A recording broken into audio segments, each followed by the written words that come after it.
Compte à rebours. 8, 7, 6, 5, 4, 3. Posez pas la question.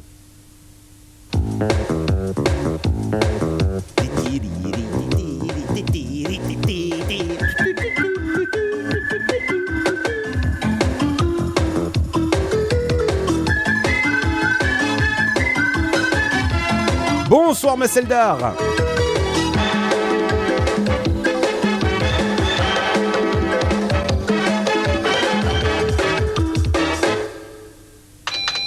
Micro Kids. À tous et à toutes, bienvenue pour une émission spéciale 3DO. La 3DO, c'est une nouvelle machine, une console, un micro-ordinateur. En tout cas, c'est une machine extraordinaire qui a été présentée au CES, au Consumer Electronics Show de Las Vegas. Guillaume Le Pennec nous en parlera. C'est une machine développée par Electronic Arts en collaboration avec Matsushita. Avant qu'on retrouve nos candidats, la réponse à la question quiz de la semaine dernière. Une cartouche de 32 mégabits, est-ce l'équivalent d'une cartouche de 4 mégaoctets, 16 mégaoctets ou 32 mégaoctets? La bonne réponse, c'était 4 mégaoctets. Et oui, 32 mégabits, ça fait 4 mégaoctets. Merci à Luc, qui habite Marcilly, pour sa question qui était assez difficile, il faut le reconnaître. 4 nouveaux candidats cette semaine, puisque Betty et Stéphane nous ont quittés la semaine dernière. Ils avaient remporté 3 fois de suite la victoire, et c'est le maximum dans Micro Kids. Aujourd'hui, j'accueille dans l'équipe numéro 1 Julien et Jean-Michel, ils viennent de Bischheim. Et dans l'équipe numéro 2, Julien et Alexandre, qui viennent de Paris. Julien et Jean-Michel, vous avez quel âge et quelle console? J'ai 18 ans et je possède une Super Nintendo avec Street Fighter 2 et Mario Bros 4. Et toi Julien? J'ai 12 ans et j'ai une NES. D'autres passions que les jeux vidéo? Oui, le football. Le football et puis les tips, tu m'as dit. Oui. Tu voudrais en envoyer au magazine? Oui. C'est le moment ou jamais d'écrire ou de téléphoner à Console Plus. Julien et Alexandre, vous avez quel âge Alexandre? 11 ans. 11 ans, tes machines? J'ai une Nintendo NES et une Game Gear. Et toi Julien? J'ai 10 ans, j'ai une Mega Drive, une Master System et une Game Boy. Tes jeux préférés? Sonic 2, ce Football International Oui. et Teto Chess HQ. D'autres passions que les jeux vidéo? Le football. Et toi? Le football. Le football. On se retrouve tous les 4 après l'interview de Guillaume Le Pennec et la présentation de la nouvelle console, la 3DO. Au CES de Las Vegas, il y avait plusieurs événements. Il y avait Star Fox, le premier jeu qui utilise le procédé Super FX pour la Super Nintendo que nous vous avons présenté dans Micro Kids il y a quelques semaines. Il y avait également l'Activator de Sega, ce super joystick à infrarouge que nous vous présenterons la semaine prochaine. Mais l'événement du CES, c'était la 3DO, une nouvelle console développée par Electronic Arts et Matsushita. Guillaume, tu étais l'envoyé spécial de Micro Kids au CES. Qu'est-ce que c'est que la 3DO? C'est une console, c'est un ordinateur, c'est un lecteur de CDI? En fait, c'est un peu des trois. Cette machine, en fait, reprend la puissance des consoles au niveau des scrollings, des déformations, des zooms de toutes sortes. La puissance de calcul des ordinateurs, elle est meilleure que le plus puissant des PC à l'heure actuelle, puisqu'elle est dotée d'un processeur 32 bits RISC, les plus rapides à l'heure actuelle. Et puis également des capacités de stockage énormes du CDI, puisque sur un lecteur, avec un lecteur laser comme celui de la console, on peut lire environ 600 disquettes. Et le tout contrôlé par l'intermédiaire d'un joypad assez proche de celui des consoles. Est-ce qu'il y avait des jeux présentés avec la 3DO? On ne peut pas dire que c'était à proprement parler des jeux puisque c'était un prototype et que rien n'était jouable. Mais ceci dit, j'ai remarqué un produit vraiment très étonnant qui se rapprochait en fait du jeu Comanche, une sorte de simulateur donc d'hélicoptère. On vole au milieu des arbres, on se rapproche des montagnes, tout ça avec un réalisme et une fluidité nettement supérieure à Comanche. D'autres effets spéciaux, des zooms? Des zooms, des effets de rotation, de transparence, très proches de ce qu'on peut voir au niveau des effets spéciaux dans les films. Pour en savoir plus sur la 3DO, voici quelques interviews. Il faudra apprendre à doser quand même. Nous croyons fermement que la 3DO peut conduire au développement d'un marché grand public similaire à celui de l'audio ou de la vidéo. Cette machine est le résultat d'une technologie extrêmement novatrice.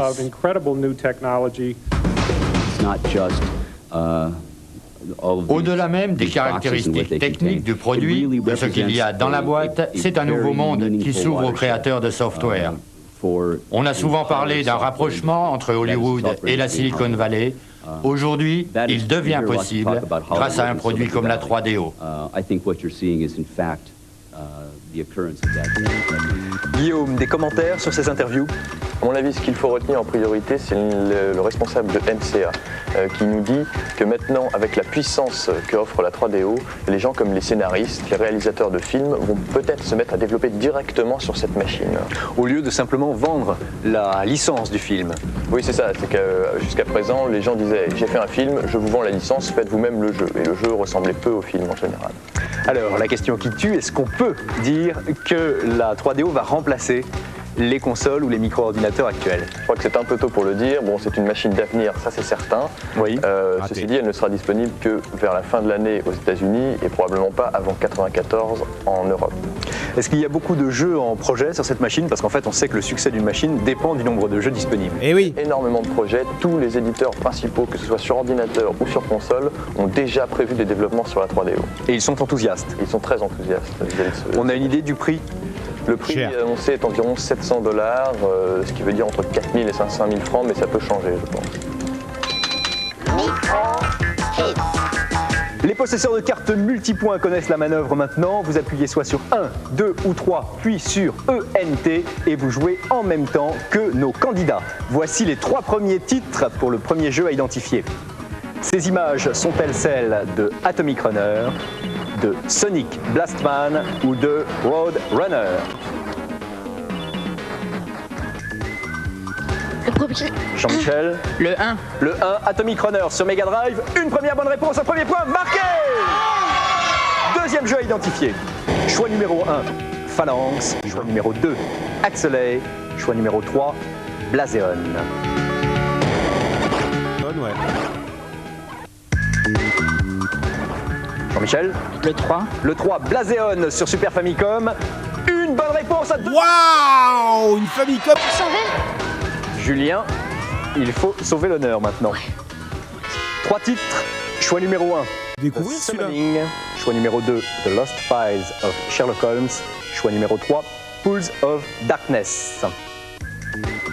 Est-ce que vous l'avez ou pas? Jean-Michel, le 2, The Lost File of Sherlock Holmes sur PC de Microplay. Une troisième bonne réponse. Un point marqué. Bravo. L'équipe de Julien et de Jean-Michel qui remporte la première manche. Micro Kids. Dans ActRaiser sur Super Nintendo, édité par Enix, vous êtes un courageux chevalier qui... Non. ActRaiser est tout, sauf un jeu banal. C'est un cocktail extraordinaire de plateforme, d'aventure et de simulation. Ici, vous combattez d'abord en mode plateforme pour libérer le premier pays du Seigneur qui le terrorise.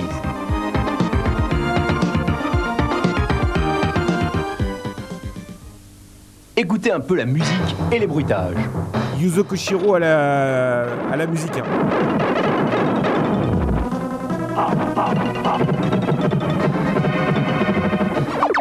Une fois le Seigneur vaincu, on passe en mode simulation et c'est presque du Populous.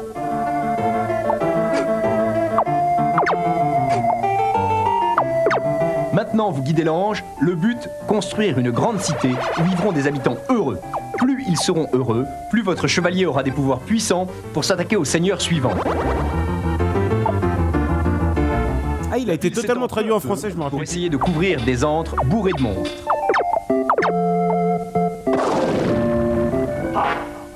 Votre peuple vit maintenant en paix dans le premier pays. C'est reparti pour une nouvelle séquence d'action du chevalier à la recherche du seigneur du deuxième pays. Le principe est original, le jeu est passionnant et varié, les graphismes sont parfaits et la musique est belle comme dans Zelda. En plus, on peut sauvegarder sa partie par pile intégrée à la cartouche. ActRaiser, c'est géant. Une note méritée de 18 sur 20. Surprise! Lemmings 1, l'Éternel, est adapté sur Game Boy et édité par Océan. Les Lemmings sont-ils trop petits pour le petit écran sans petite couleur de la Game Boy? Point du tout. On suit quand même correctement l'action et nos bestioles creusent toujours. Les tableaux sont restés les mêmes. La musique, par contre, casse un peu les oreilles. Ah non! Ah non! Astucieux, pour gagner de la place, les icônes d'ordre apparaissent sur commande en bas de l'écran. C'est bien fait, c'est très jouable. On peut maintenant avoir tout le temps des Lemmings dans sa poche. Était-ce nécessaire? Nous répondons oui. Lemmings Game Boy est une prouesse technique réussie qui vaut bien 16 sur 20. Pour continuer dans la série, les grands jeux ne meurent jamais et méritent d'être adaptés sur toutes les machines, voici Prince of Persia, désormais sur Super Nintendo, édité par Konami. Les habitués voient du premier coup d'œil que la configuration des écrans a changé. Bonne nouvelle. C'est pas le même jeu. Mais vous aurez à affronter de nombreux pièges. Graphisme, animation profitent bien sûr à fond des possibilités de la Super Nintendo. Ah, tu sens quand même que Konami... Et la qualité des bruitages. Ils ont... Écoutez ça. Énormément joué. Tout est beau, fluide, harmonieux. C'est de la crème de Prince of Persia. Bref, une super cartouche à laquelle nous donnons la super note de 18 sur 20. On avait déjà eu l'occasion. C'est sur Amiga, c'est édité par Océan et ça s'appelle Sleepwalker, c'est-à-dire le somnambule. Vous êtes le gros chien sympa. Votre mission, empêcher à tout prix que le somnambule se réveille ou qu'il lui arrive malheur. Le jeu a au moins le mérite d'avoir une idée originale. Ah oui, oui, non, c'est sûr. Tout droit, vous l'arrêtez, vous le faites changer de sens, vous le lancez en l'air et vous éliminez les ennemis sur son passage. Bref, un vrai boulot de chien. Il n'y a pas de musique, on est sur Amiga, hein, c'est... Vous faites musique marcher sur la ou tête effet pour sonore. boucher un trou. Et encore, ça ne suffit pas, on vous bombarde. En fait, la SPA devrait interdire ce genre de jeu. Regardez, le pauvre cabot va se faire électrocuter pour sauver le somnambule. Après, franchement, il y a des idées qui sont pas mauvaises à l'intérieur. Le dormeur sera-t-il écrasé sous le marteau-pilon? Non! Ouf! Sleepwalker, on adore. Enfin un jeu de plateforme original, intelligent, franchement nouveau. Et en plus, le maniement du chien est parfait et on parvient immédiatement à guider le somnambule. C'est un gros Lemmings en fait avec un seul perso à guider. C'est exactement ça, ouais. Des sprites, je n'en parle même pas. L'image, elle, parle d'elle-même. Sleepwalker est un très grand jeu sur Amiga, un vrai grand hit que nous notons 19 sur 20. Waouh! Voici AV8B Higher Assault de Domark sur PC. Et salut à Tetomu! Il s'agit d'un simulateur de vol. Ah bah oui, La on pensait que vision c'était depuis le une image fixe. Est fluide et rapide. Attention, vous n'obtiendrez cette qualité qu'avec un bon PC 386 ou 486 et lourdement pourvu en mémoire vive. Tu m'étonnes. La zone noire, que vous apercevez au loin sur l'île, est votre objectif. Perdez de l'altitude, ouvrez le feu. Le passage en rase-mode au-dessus des hangars est pour le moins réussi. Une option vue extérieure permet de mieux situer son appareil. Tout cela est joliment fait, mais le rythme du jeu, on s'en rend compte, est mou. Les distances sont longues, on combat assez rarement. Bref, c'est un beau programme, mais hélas sans passion, et il se contentera d'un très moyen 13 sur 20. Tu m'étonnes. Oh là là. J'ai envie de crever ce soir. Hein. Dans Outlander, vous incarnez un mercenaire à la Mad Max. Et pour vous sortir des situations les plus périlleuses, vous disposez d'une voiture, d'un flingue et de votre courage. Pour jouer à Outlander, il suffit d'appuyer sur des boutons. Les décors sont assez... Ah bah merci. Il y a beaucoup de choses qui pourraient être améliorées dans Outlander parce que c'est pas un très bon jeu au niveau graphique, il est assez pauvre. Il y a même les phases où on se promène à pied qui sont hideuses. À la fin du jeu, on rencontre un professeur qu'on devait délivrer. L'histoire déjà est très mal expliquée au départ, le scénario. Et ce professeur vous demande si vous avez ramené le poulet, donc il n'y a absolument aucun intérêt, aucun rapport avec l'histoire. La fin est assez... Ouais. Au départ, on doit secourir ce scientifique qui Est-ce que t'as ramené le poulet? Synthétiquement de l'eau, parce qu'on est dans un monde apocalyptique où des bombes sont tombées et il n'y a plus d'eau sur Terre et ce savant a trouvé un moyen de créer de l'eau et donc il faut aller le sauver. Et pourquoi le poulet? Parce qu'il veut faire cuire le poulet dans l'eau, c'est ça? Parce que la musique prend vraiment la tête. On a vraiment envie de mettre un CD qu'on a dans sa Logitech. Et ce qu'on aurait pu rajouter, ça serait plus de niveau d'action avec une meilleure jouabilité dans le niveau d'action. Outlander est au premier comme au dernier abord un jeu à une vraie daube, un jeu à ne vraiment pas acheter. Nous sommes allés jusqu'au bout d'Outlander et ce n'est manifestement pas un bon jeu. Si vous recherchez un jeu dans le même registre, préférez-lui plutôt Road Rash 2. Vous croyez tout savoir sur les personnages de Ranma 1/2 sur Super Famicom? Connaître toutes les combines? Eh bien, en voici une qui pourrait vous intéresser. À la page de présentation, choisissez l'option 2 joueurs. Mais avant d'appuyer sur Start, maintenez les boutons Left et Right enfoncés. Vous entrerez dans un nouvel écran d'options qui vous permettra de changer le décor, la vitesse de votre joueur et bien d'autres caractéristiques encore. Vous pourrez même prendre Happy et Colon, deux personnages indisponibles jusqu'alors. Classe! Deuxième manche de notre jeu, pour l'instant, c'est l'équipe de Julien et de Jean-Michel qui est en tête. Est-ce que l'équipe de Julien et de Alexandre va réussir à égaliser? Est-ce que vous êtes prêts? 3, 2, 1. Sur quel jeu? C'est parti, 45 secondes. Le jeu, c'est Street of Rage 2 sur Mega Drive. C'est un jeu de baston et il faut marquer le plus de points possible, bien évidemment, en 45 secondes. Vous voyez que nos candidats sont en train d'assommer tous leurs adversaires. Blaise, qui est en fait Julien, a récupéré un sac, ce qui lui a permis de marquer un bon nombre de bonus extraordinaires. Il est déjà à 1900 points, alors que Axel a loupé ce bonus et n'est qu'à 1290 points. Encore 20 secondes de jeu.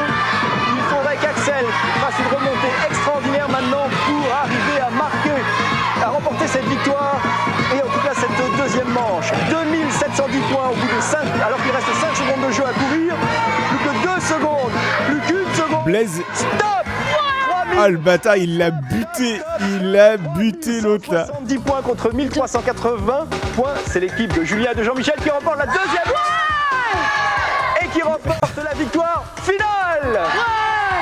Vous choisissez un numéro 1, 2 ou 3. Le 2. Le 2. Et c'est une console Mega Drive que vous rapportez. Et pour nos 4 candidats, des abonnements à Tilt, Console Plus, des pins clignotants, compact disque et des t-shirts.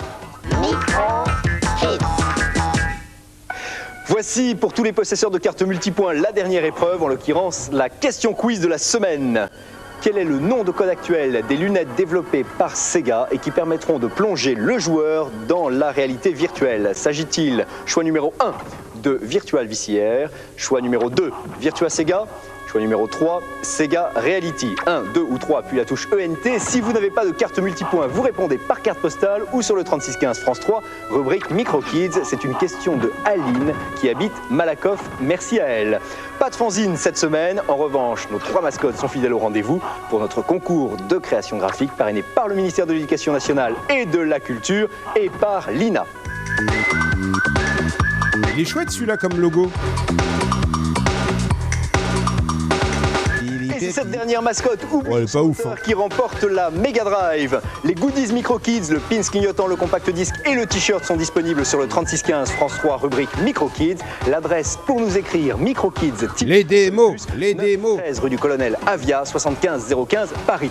Et ceci répond à une question d'un téléspectateur qui s'appelle Benjamin, qui habite Fontcouverte et qui nous demande comment faut-il faire pour dire que l'on vient de créer un fanzine de conseils dans notre bahut dans l'Aude. Eh bien c'est très simple, il suffit de nous envoyer ce fanzine en 2 exemplaires si possible à l'adresse que je viens de vous donner. À propos de fanzine, j'aimerais bien avoir des nouvelles des auteurs de fanzine qui risquaient de voir leur rubrique supprimée du fanzine de leur lycée. Si vous êtes à l'écoute, vous m'écrivez ou vous laissez un message sur le 3615 pour me tenir au courant. Une autre question, cette fois-ci de Yvette, qui habite Melan et qui me demande des précisions sur le Data Discman. Qu'est-ce que c'est qu'un Data Discman? Eh bien, j'en ai 2 là, qui sont le Data Discman de Sony et le Data Discman de Panasonic. Ce sont des petites machines avec un clavier qui sont en noir et blanc et qui permettent de lire des livres électroniques qui se présentent sous cette forme. Les sujets traités ne sont pas vraiment des jeux. Il y a un jeu, là, par exemple, Challenger, le jeu électronique éducatif. Les autres disques sont plutôt des disques encyclopédiques. Le guide des rivages d'Europe, le guide du routard des hôtels et restos de France, 4000 questions de culture générale, 4000 questions de littérature. Donc écran noir et blanc, des logiciels qui ne sont pas franchement des jeux comme nous les connaissons. Donc le Data Discman est vraiment différent des consoles de jeux en couleur. couleurs comme la Lynx ou la Game Gear par exemple. N'oubliez pas le 36 70 0003, c'est le numéro de téléphone de SOS Video Games, 36 70 0003. La démo de la semaine, elle s'appelle Dreaming, elle est signée du groupe Essence, elle tourne sur Amiga, on va la regarder. Avant de la regarder, un mot sur MicroKids la semaine prochaine, ne manquez pas l'émission, il y aura la présentation de Epic 2, Epic 1 était génial, Epic 2 l'est encore davantage, et également la présentation de l'Activator, ce super joystick à infrarouge qui vous permet de contrôler le jeu avec les mouvements de votre corps. Tout ça, c'est la semaine prochaine dans MicroKids. À la semaine prochaine, jouez bien, bye bye.